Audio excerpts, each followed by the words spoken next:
She could not think of Darcy's leaving Kent without remembering that his cousin was to go with him.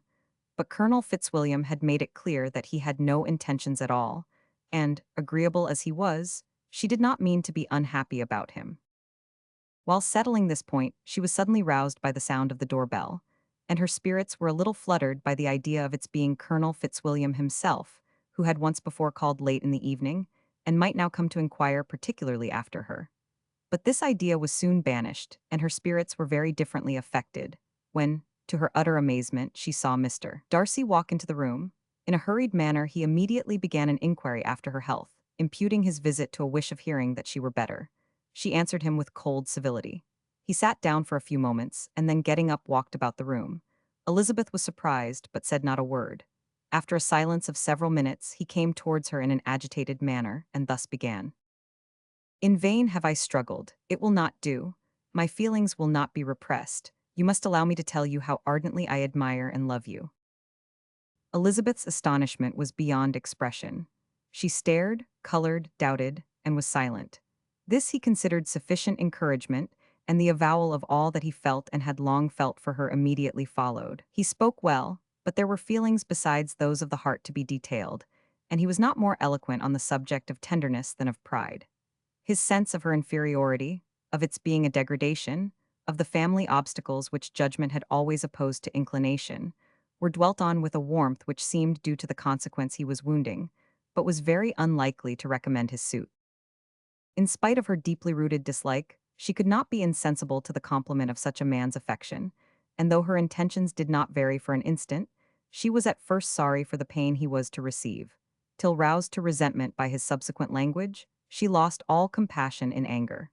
She tried, however, to compose herself to answer him with patience when he should have done. He concluded with representing to her the strength of that attachment, which in spite of all his endeavors, he had found impossible to conquer, and with expressing his hope that it would now be rewarded by her acceptance of his hand. As he said this, she could easily see that he had no doubt of a favorable answer.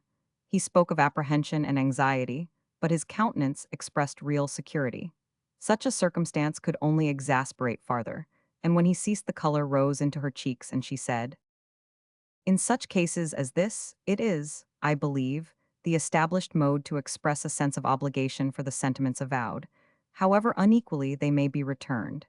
It is natural that obligation should be felt, and if I could feel gratitude, I would now thank you. But I cannot, I have never desired your good opinion, and you have certainly bestowed it most unwillingly. I am sorry to have occasioned pain to anyone. It has been most unconsciously done, however, and I hope will be of short duration. The feelings which you tell me have long prevented the acknowledgement of your regard can have little difficulty in overcoming it after this explanation." Mr. Darcy, who was leaning against the mantelpiece with his eyes fixed on her face, seemed to catch her words with no less resentment than surprise. His complexion became pale with anger, and the disturbance of his mind was visible in every feature. He was struggling for the appearance of composure, and would not open his lips till he believed himself to have attained it. The pause was to Elizabeth's feelings dreadful. At length, in a voice of forced calmness, he said, "And this is all the reply which I am to have the honor of expecting. I might perhaps wish to be informed why, with so little endeavor at civility, I am thus rejected, but it is of small importance." "I might as well inquire," replied she, "why, with so evident a design of offending and insulting me, you chose to tell me that you liked me against your will, against your reason, and even against your character.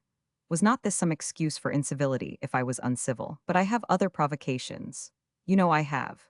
Had not my own feelings decided against you, had they been indifferent, or had they even been favorable, do you think that any consideration would tempt me to accept the man who has been the means of ruining, perhaps forever, the happiness of a most beloved sister?" As she pronounced these words, Mr. Darcy changed color, but the emotion was short, and he listened without attempting to interrupt her while she continued. "I have every reason in the world to think ill of you. No motive can excuse the unjust and ungenerous part you acted there. You dare not, you cannot deny that you have been the principal, if not the only means of dividing them from each other, of exposing one to the censure of the world for caprice and instability, the other to its derision for disappointed hopes, and involving them both in misery of the acutest kind." She paused, and saw with no slight indignation that he was listening with an air which proved him wholly unmoved by any feeling of remorse. He even looked at her with a smile of affected incredulity.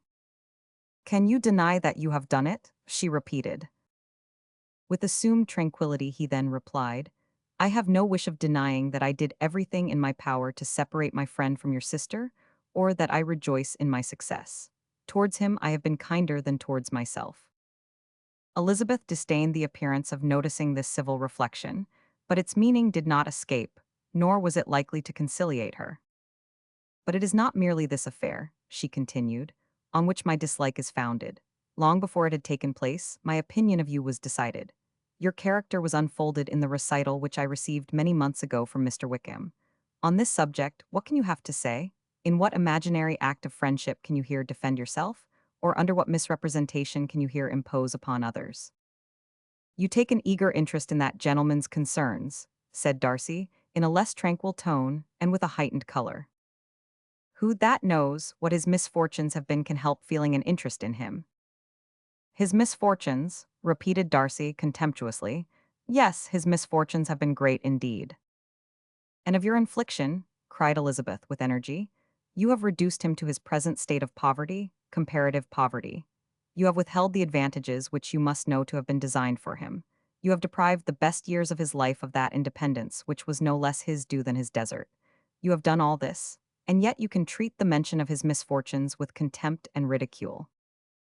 "And this," cried Darcy, as he walked with quick steps across the room, "is your opinion of me? This is the estimation in which you hold me. I thank you for explaining it so fully. My faults, according to this calculation, are heavy indeed. But perhaps," added he, stopping in his walk and turning towards her, "these offenses might have been overlooked, had not your pride been hurt by my honest confession of the scruples that had long prevented my forming any serious design. These bitter accusations might have been suppressed, had I, with greater policy, concealed my struggles, and flattered you into the belief of my being impelled by unqualified, unalloyed inclination, by reason, by reflection, by everything. But disguise of every sort is my abhorrence. Nor am I ashamed of the feelings I related. They were natural and just. Could you expect me to rejoice in the inferiority of your connections?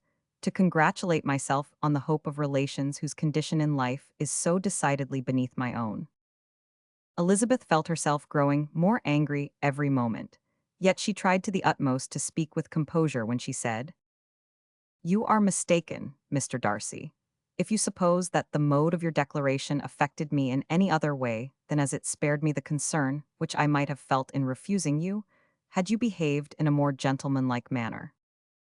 She saw him start at this, but he said nothing, and she continued, "You could not have made me the offer of your hand in any possible way that would have tempted me to accept it." Again, his astonishment was obvious, and he looked at her with an expression of mingled incredulity and mortification. She went on, "From the very beginning, from the first moment, I may almost say, of my acquaintance with you, your manners impressing me with the fullest belief of your arrogance, your conceit, and your selfish disdain of the feelings of others, were such as to form that groundwork of disapprobation, on which succeeding events have built so immovable a dislike. And I had not known you a month before I felt that you were the last man in the world whom I could ever be prevailed on to marry. You have said quite enough, madam. I perfectly comprehend your feelings, and have now only to be ashamed of what my own have been. Forgive me for having taken up so much of your time, and accept my best wishes for your health and happiness." And with these words he hastily left the room, and Elizabeth heard him the next moment open the front door and quit the house. The tumult of her mind was now painfully great. She knew not how to support herself, and, from actual weakness, sat down and cried for half an hour. Her astonishment, as she reflected on what had passed, was increased by every review of it. That she should receive an offer of marriage from Mr. Darcy, that he should have been in love with her for so many months. So much in love as to wish to marry her in spite of all the objections which had made him prevent his friends marrying her sister, and which must appear at least with equal force in his own case, was almost incredible. It was gratifying to have inspired unconsciously so strong an affection. But his pride, his abominable pride, his shameless avowal of what he had done with respect to Jane, his unpardonable assurance in acknowledging, though he could not justify it, and the unfeeling manner which he had mentioned Mr. Wickham, his cruelty towards whom he had not attempted to deny, soon overcame the pity which the consideration of his attachment had for a moment excited. She continued in very agitating reflections, till the sound of Lady Catherine's carriage, made her feel how unequal she was to encounter Charlotte's observation, and hurried her away to her room. Hearing herself called. Chapter 35. Elizabeth awoke the next morning to the same thoughts and meditations which had at length closed her eyes. She could not yet recover from the surprise of what had happened. It was impossible to think of anything else.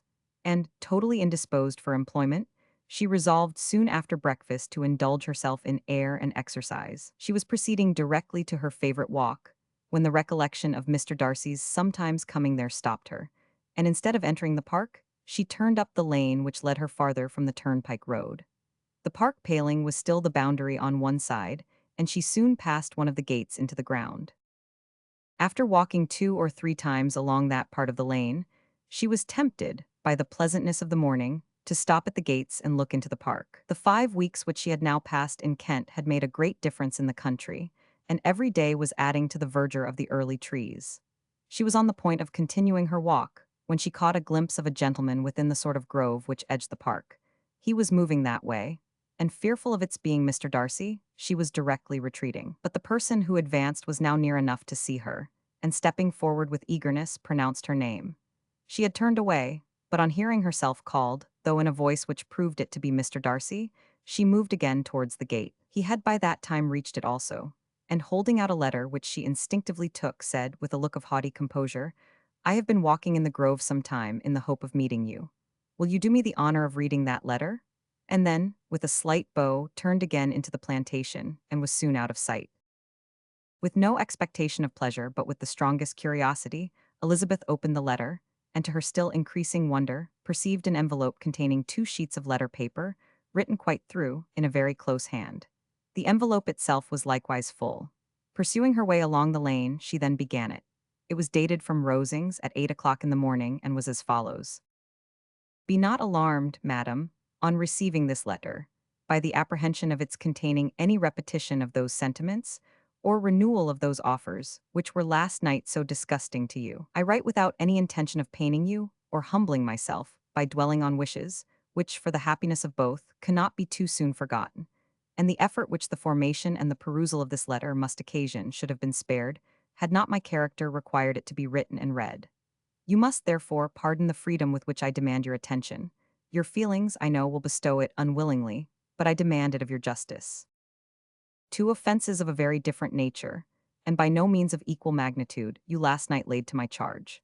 The first mentioned was, that, regardless of the sentiments of either, I had detached Mr. Bingley from your sister, and the other, that I had, in defiance of various claims, in defiance of honor and humanity, ruined the immediate prosperity and blasted the prospects of Mr. Wickham, wilfully and wantonly to have thrown off the companion of my youth, the acknowledged favorite of my father, a young man who had scarcely any other dependence than on our patronage, and who had been brought up to expect its exertion, would be a depravity, to which the separation of 2 young persons whose affection could be the growth of only a few weeks, could bear no comparison. But from the severity of that blame which was last night so liberally bestowed, respecting each circumstance, I shall hope to be in future secured, when the following account of my actions and their motives has been read. If, in the explanation of them which is due to myself, I am under the necessity of relating feelings which may be offensive to yours, I can only say that I am sorry. The necessity must be obeyed, and further apology would be absurd. I had not been long in Hertfordshire before I saw, in common with others, that Bingley preferred your elder sister to any other young woman in the country. But it was not till the evening of the dance at Netherfield that I had any apprehension of his feeling a serious attachment. I had often seen him in love before. At that ball, while I had the honor of dancing with you, I was first made acquainted, by Sir William Lucas's accidental information, that Bingley's attentions to your sister had given rise to a general expectation of their marriage. He spoke of it as a certain event, of which the time alone could be undecided. From that moment, I observed my friend's behavior attentively, and I could then perceive that his partiality for Miss Bennet was beyond what I had ever witnessed in him. Your sister I also watched. Her look and manners were open, cheerful, and engaging as ever, but without any symptom of peculiar regard, and I remained convinced, from the evening's scrutiny, that though she received his attentions with pleasure, she did not invite them by any participation of sentiment. If you have not been mistaken here, I must have been in an error. Your superior knowledge of your sister must make the latter probable. If it be so, If I have been misled by such error to inflict pain on her, your resentment has not been unreasonable. But I shall not scruple to assert that the serenity of your sister's countenance and air was such as might have given the most acute observer a conviction that, however amiable her temper, her heart was not likely to be easily touched. That I was desirous of believing her indifferent is certain. But I will venture to say that my investigations and decisions are not usually influenced by my hopes or fears. I did not believe her to be indifferent because I wished it. I believed it on impartial conviction, as truly as I wished it in reason. My objections to the marriage were not merely those which I last night acknowledged to have required the utmost force of passion to put aside in my own case. The want of connection could not be so great an evil to my friend as to me, but there were other causes of repugnance. Causes which, though still existing, and existing to an equal degree in both instances, I had myself endeavored to forget because they were not immediately before me. These causes must be stated, though briefly. The situation of your mother's family, though objectionable, was nothing in comparison of that total want of propriety so frequently, so almost uniformly betrayed by herself, by your three younger sisters, and occasionally even by your father. Pardon me, it pains me to offend you, but amidst your concern for the defects of your nearest relations, and your displeasure at this representation of them, let it give you consolation to consider that to have conducted yourselves so as to avoid any share of the like censure, is praise, no less generally bestowed on you and your eldest sister, than it is honorable to the sense and disposition of both. I will only say farther that from what passed that evening, my opinion of all parties was confirmed, and every inducement heightened, which could have led me before to preserve my friend from what I esteemed a most unhappy connection. He left Netherfield for London on the day following, as you, I am certain, remember, with the design of soon returning. The part which I acted is now to be explained. His sister's uneasiness had been equally excited with my own. Our coincidence of feeling was soon discovered, and, alike sensible that no time was to be lost in detaching their brother, we shortly resolved on joining him directly in London. We accordingly went, and there I readily engaged in the office of pointing out to my friend the certain evils of such a choice. I described and enforced them earnestly, but however this remonstrance might have staggered or delayed his determination, I do not suppose that it would ultimately have prevented the marriage, had it not been seconded by the assurance, which I hesitated not in giving, of your sister's indifference. He had before believed her to return his affection with sincere, if not with equal, regard. But Bingley has great natural modesty, with a stronger dependence on my judgment than on his own. To convince him, therefore, that he had deceived himself was no very difficult point. To persuade him against returning into Hertfordshire, when that conviction had been given, was scarcely the work of a moment. I cannot blame myself for having done thus much. There is but one part of my conduct, in the whole affair, on which I do not reflect with satisfaction. It is that I condescended to adopt the measures of art so far as to conceal from him your sister's being in town. I knew it myself, as it was known to Miss Bingley, but her brother is even yet ignorant of it. That they might have met without ill consequence is, perhaps, probable, but his regard did not appear to me enough extinguished for him to see her without some danger. Perhaps this concealment, this disguise, was beneath me. It is done, however, and it was done for the best. On this subject I have nothing more to say, no other apology to offer. If I have wounded your sister's feelings, it was unknowingly done. And though the motives which govern me may to you very naturally appear insufficient, I have not yet learnt to condemn them. With respect to that other, more weighty accusation, of having injured Mr. Wickham, I can only refute it by laying before you the whole of his connection with my family. Of what he has particularly accused me I am ignorant, but of the truth of what I shall relate I can summon more than one witness of undoubted veracity. Mr. Wickham is the son of a very respectable man, who had for many years the management of all the Pemberley estates, and whose good conduct in the discharge of his trust naturally inclined my father to be of service to him. And on George Wickham, who was his godson, his kindness was therefore liberally bestowed. My father supported him at school, and afterwards at Cambridge, most important assistance, as his own father, always poor from the extravagance of his wife, would have been unable to give him a gentleman's education. My father was not only fond of this young man's society, whose manners were always engaging, he had also the highest opinion of him, and hoping the church would be his profession, intended to provide for him in it. As for myself, it is many, many years since I first began to think of him in a very different manner. The vicious propensities, the want of principle, which he was careful to guard from the knowledge of his best friend, could not escape the observation of a young man of nearly the same age with himself, and who had opportunities of seeing him in unguarded moments, which Mr. Darcy could not have. Here again I shall give you pain, to what degree you only can tell. But whatever may be the sentiments which Mr. Wickham has created, a suspicion of their nature shall not prevent me from unfolding his real character. It adds even another motive. My excellent father died about 5 years ago, and his attachment to Mr. Wickham was to the last so steady that in his will he particularly recommended it to me to promote his advancement in the best manner that his profession might allow, and if he took orders, desired that a valuable family living might be his as soon as it became vacant. There was also a legacy of £1,000.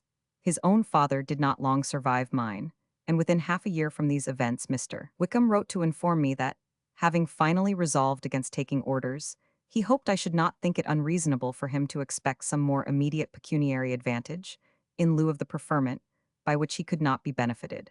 He had some intention, he added, of studying the law, and I must be aware that the interest of £1,000 would be a very insufficient support therein. I rather wished than believed him to be sincere, but, at any rate, was perfectly ready to accede to his proposal. I knew that Mr. Wickham ought not to be a clergyman. The business was therefore soon settled.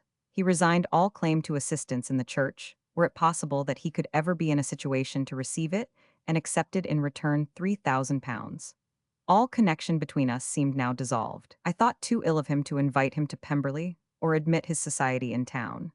In town, I believe, he chiefly lived, but his studying the law was a mere pretense, and being now free from all restraint, his life was a life of idleness and dissipation. For about 3 years I heard little of him, but on the decease of the incumbent of the living which had been designed for him, he applied to me again by letter for the presentation. His circumstances, he assured me, and I had no difficulty in believing it, were exceedingly bad. He had found the law a most unprofitable study, and was now absolutely resolved on being ordained, if I would present him to the living in question, of which he trusted there could be little doubt, as he was well assured that I had no other person to provide for, and I could not have forgotten my revered father's intentions. You will hardly blame me for refusing to comply with this entreaty, or for resisting every repetition of it. His resentment was in proportion to the distress of his circumstances, and he was doubtless as violent in his abuse of me to others as in his reproaches to myself. After this period, every appearance of acquaintance was dropped. How he lived, I know not, but last summer he was again most painfully obtruded on my notice. I must now mention a circumstance which I would wish to forget myself, and which no obligation less than the present should induce me to unfold to any human being. Having said thus much, I feel no doubt of your secrecy. My sister, who is more than 10 years my junior, was left to the guardianship of my mother's nephew, Colonel Fitzwilliam, and myself. About a year ago she was taken from school, and an establishment formed for her in London, and last summer she went with the lady who presided over it to Ramsgate, and thither also went Mr. Wickham, undoubtedly by design, for there proved to have been a prior acquaintance between him and Mrs. Young, in whose character we were most unhappily deceived, and by her connivance and aid he so far recommended himself to Georgiana, whose affectionate heart retained a strong impression of his kindness to her as a child, that she was persuaded to believe herself in love and to consent to an elopement. She was then but 15, which must be her excuse, and after stating her imprudence, I am happy to add that I owed the knowledge of it to herself. I joined them unexpectedly a day or two before the intended elopement, and then Georgiana, unable to support the idea of grieving and offending a brother whom she almost looked up to as a father, acknowledged the whole to me. You may imagine what I felt and how I acted. Regard for my sister's credit and feelings prevented any public exposure, but I wrote to Mr. Wickham, who left the place immediately, and Mrs. Young was of course removed from her charge. Mr. Wickham's chief object was unquestionably my sister's fortune, which is £30,000, but I cannot help supposing that the hope of revenging himself on me was a strong inducement. His revenge would have been complete indeed.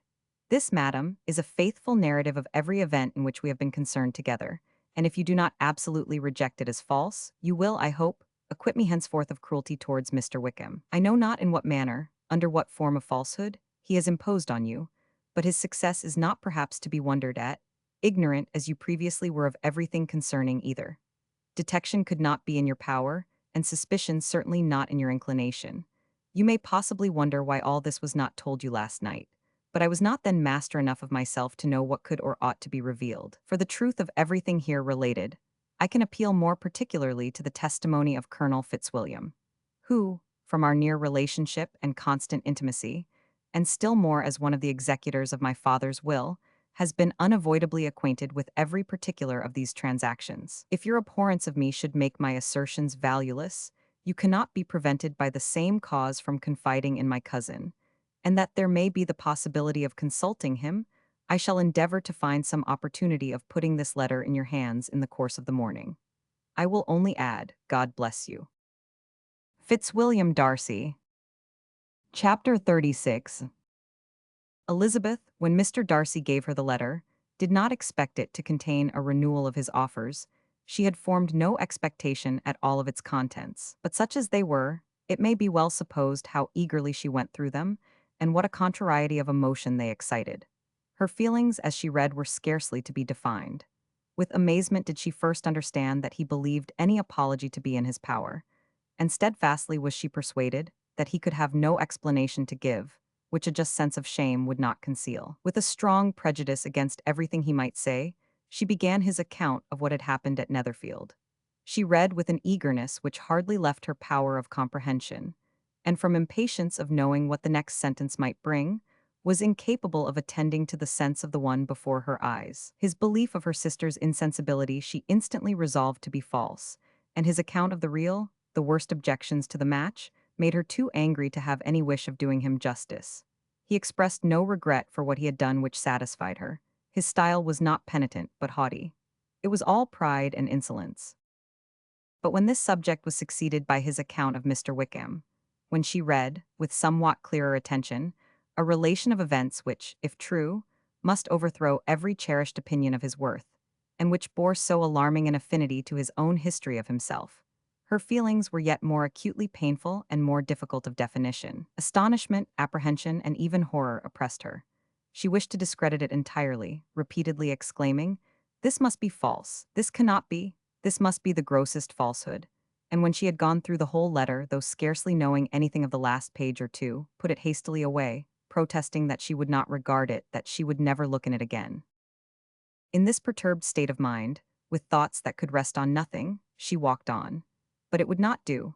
In half a minute the letter was unfolded again, and collecting herself as well as she could, she again began the mortifying perusal of all that related to Wickham, and commanded herself so far as to examine the meaning of every sentence. The account of his connection with the Pemberley family was exactly what he had related himself, and the kindness of the late Mr. Darcy, though she had not before known its extent, agreed equally well with his own words. So far each recital confirmed the other, but when she came to the will, the difference was great. What Wickham had said of the living was fresh in her memory, and as she recalled his very words, it was impossible not to feel that there was gross duplicity on one side or the other, and, for a few moments, she flattered herself that her wishes did not err. But when she read and reread, with the closest attention, the particulars immediately following of Wickham's resigning all pretensions to the living, of his receiving in lieu so considerable a sum as £3,000, again was she forced to hesitate. She put down the letter, weighed every circumstance with what she meant to be impartiality, deliberated on the probability of each statement, but with little success. On both sides it was only assertion. Again she read on, but every line proved more clearly that the affair, which she had believed it impossible that any contrivance could so represent as to render Mr. Darcy's conduct in it less than infamous, was capable of a turn which must make him entirely blameless throughout the whole. The extravagance and general profligacy which he scrupled not to lay to Mr. Wickham's charge exceedingly shocked her, the more so, as she could bring no proof of its injustice. She had never heard of him before his entrance into the shire militia, in which he had engaged at the persuasion of the young man, who, on meeting him accidentally in town, had there renewed a slight acquaintance. Of his former way of life, nothing had been known in Hertfordshire but what he told. Meeting accidentally in town. Copyright 1894 by George Allen. Himself, as to his real character, had information been in her power, she had never felt a wish of inquiring. His countenance, voice, and manner had established him at once in the possession of every virtue. She tried to recollect some instance of goodness, some distinguished trait of integrity or benevolence that might rescue him from the attacks of Mr. Darcy, or at least, by the predominance of virtue, atone for those casual errors, under which she would endeavor to class what Mr. Darcy had described as the idleness and vice of many years' continuance. But no such recollection befriended her. She could see him instantly before her, in every charm of air and address, but she could remember no more substantial good than the general approbation of the neighborhood and the regard which his social powers had gained him in the mess. After pausing on this point a considerable while, she once more continued to read. But alas, the story which followed, of his designs on Miss Darcy, received some confirmation from what had passed between Colonel Fitzwilliam and herself only the morning before, and at last she was referred for the truth of every particular to Colonel Fitzwilliam himself, from whom she had previously received the information of his near concern in all his cousin's affairs and whose character she had no reason to question. At one time she had almost resolved on applying to him, but the idea was checked by the awkwardness of the application, and at length wholly banished by the conviction that Mr. Darcy would never have hazarded such a proposal if he had not been well assured of his cousin's corroboration. She perfectly remembered everything that had passed in conversation between Wickham and herself in their first evening at Mr. Phillip's. Many of his expressions were still fresh in her memory. She was now struck with the impropriety of such communications to a stranger, and wondered it had escaped her before. She saw the indelicacy of putting himself forward as he had done, and the inconsistency of his professions with his conduct. She remembered that he had boasted of having no fear of seeing Mr. Darcy, that Mr. Darcy might leave the country, but that he should stand his ground. Yet he had avoided the Netherfield ball the very next week. She remembered also that till the Netherfield family had quitted the country, he had told his story to no one but herself, but that after their removal it had been everywhere discussed, that he had then no reserves, no scruples in sinking Mr. Darcy's character, though he had assured her that respect for the father would always prevent his exposing the son. How differently did everything now appear in which he was concerned. His attentions to Miss King were now the consequence of views solely and hatefully mercenary, and the mediocrity of her fortune proved no longer the moderation of his wishes, but his eagerness to grasp at anything. His behavior to herself could now have had no tolerable motive. He had either been deceived with regard to her fortune, or had been gratifying his vanity by encouraging the preference which she believed she had most incautiously shown. Every lingering struggle in his favor grew fainter and fainter, and in further justification of Mr. Darcy, she could not but allow that Mr. Bingley, when questioned by Jane, had long ago asserted his blamelessness in the affair. That, proud and repulsive as were his manners, she had never, in the whole course of their acquaintance, an acquaintance which had latterly brought them much together, and given her a sort of intimacy with his ways, seen anything that betrayed him to be unprincipled or unjust, anything that spoke him of irreligious or immoral habits, that among his own connections he was esteemed and valued, that even Wickham had allowed him merit as a brother, and that she had often heard him speak so affectionately of his sister as to prove him capable of some amiable feeling. That had his actions been what Wickham represented them, so gross a violation of everything right could hardly have been concealed from the world, and that friendship between a person capable of it and such an amiable man as Mr. Bingley was incomprehensible. She grew absolutely ashamed of herself. Of neither Darcy nor Wickham could she think, without feeling that she had been blind, partial, prejudiced, absurd. "How despicably have I acted," she cried. "I, who have prided myself on my discernment, I, who have valued myself on my abilities, who have often disdained the generous candor of my sister, and gratified my vanity in useless or blameless distrust. How humiliating is this discovery, yet how just a humiliation. Had I been in love, I could not have been more wretchedly blind. But vanity, not love, has been my folly. Pleased with the preference of one, and offended by the neglect of the other, on the very beginning of our acquaintance, I have courted prepossession and ignorance, and driven reason away where either were concerned. Till this moment, I never knew myself." From herself to Jane, from Jane to Bingley, her thoughts were in a line which soon brought to her recollection that Mr. Darcy's explanation there had appeared very insufficient, and she read it again. Widely different was the effect of a second perusal. How could she deny that credit to his assertions, in one instance, which she had been obliged to give in the other? He declared himself to have been totally unsuspicious of her sister's attachment, and she could not help remembering what Charlotte's opinion had always been. Neither could she deny the justice of his description of Jane. She felt that Jane's feelings, though fervent, were little displayed, and that there was a constant complacency in her air and manner, not often united with great sensibility. When she came to that part of the letter in which her family were mentioned, in tones of such mortifying, yet merited, reproach, her sense of shame was severe. The justice of the charge struck her too forcibly for denial, and the circumstances to which he particularly alluded, as having passed at the Netherfield ball, and as confirming all his first disapprobation, could not have made a stronger impression on his mind than on hers. The compliment to herself and her sister was not unfelt. It soothed, but it could not console her for the contempt which had been thus self-attracted by the rest of her family.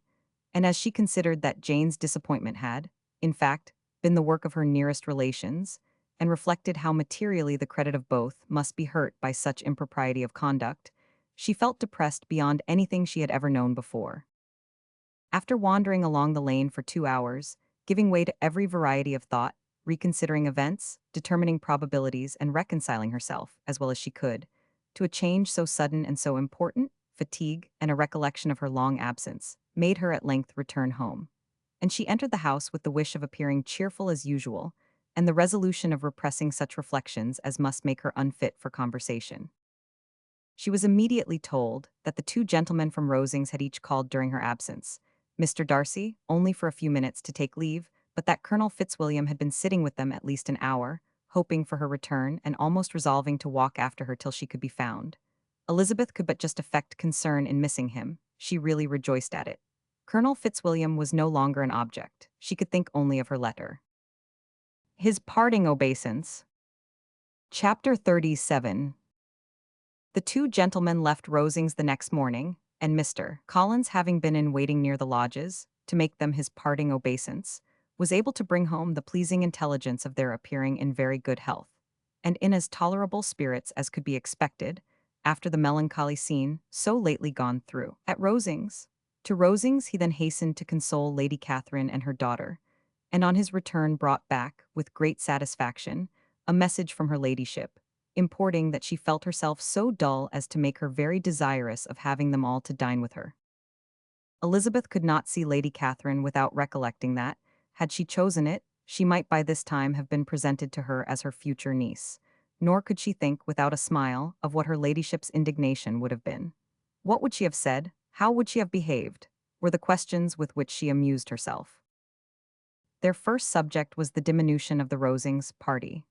"I assure you, I feel it exceedingly," said Lady Catherine.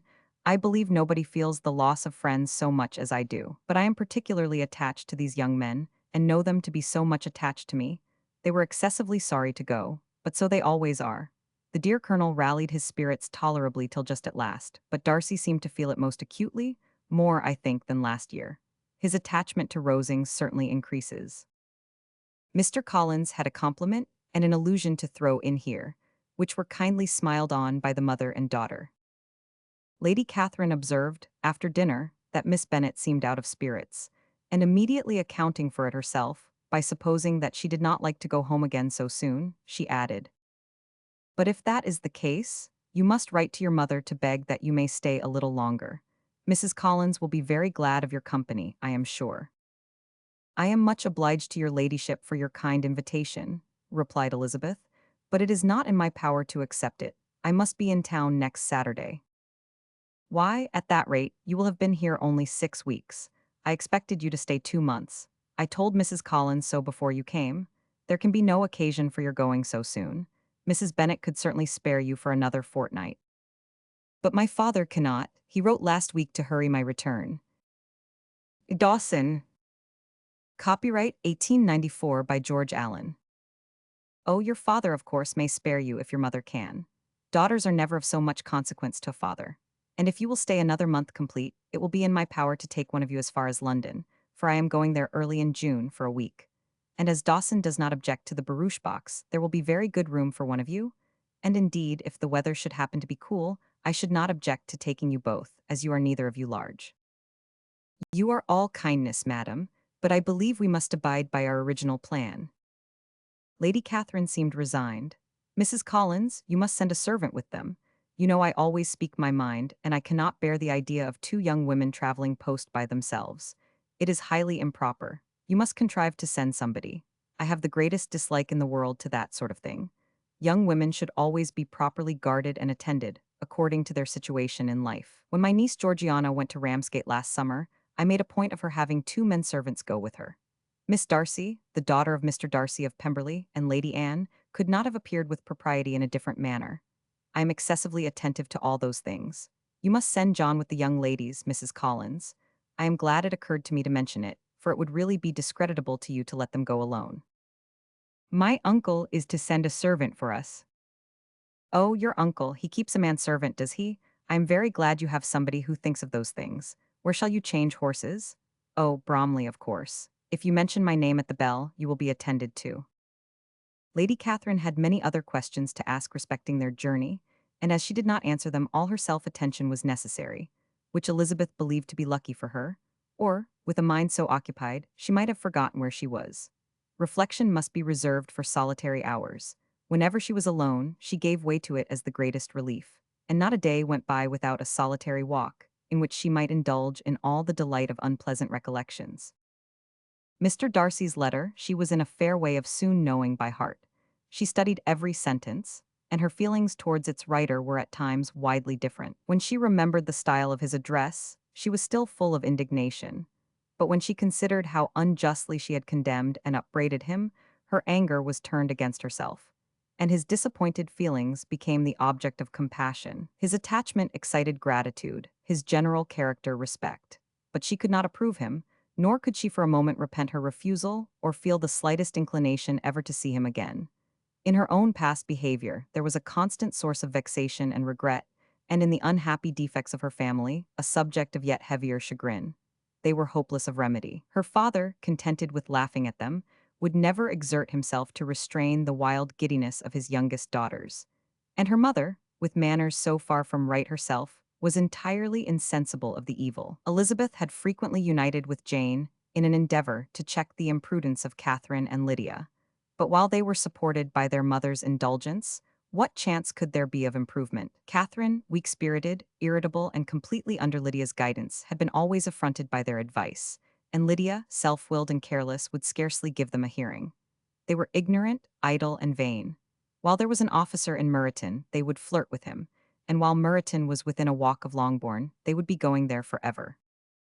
Anxiety on Jane's behalf was another prevailing concern, and Mr. Darcy's explanation, by restoring Bingley to all her former good opinion, heightened the sense of what Jane had lost. His affection was proved to have been sincere, and his conduct cleared of all blame, unless any could attach to the implicitness of his confidence in his friend.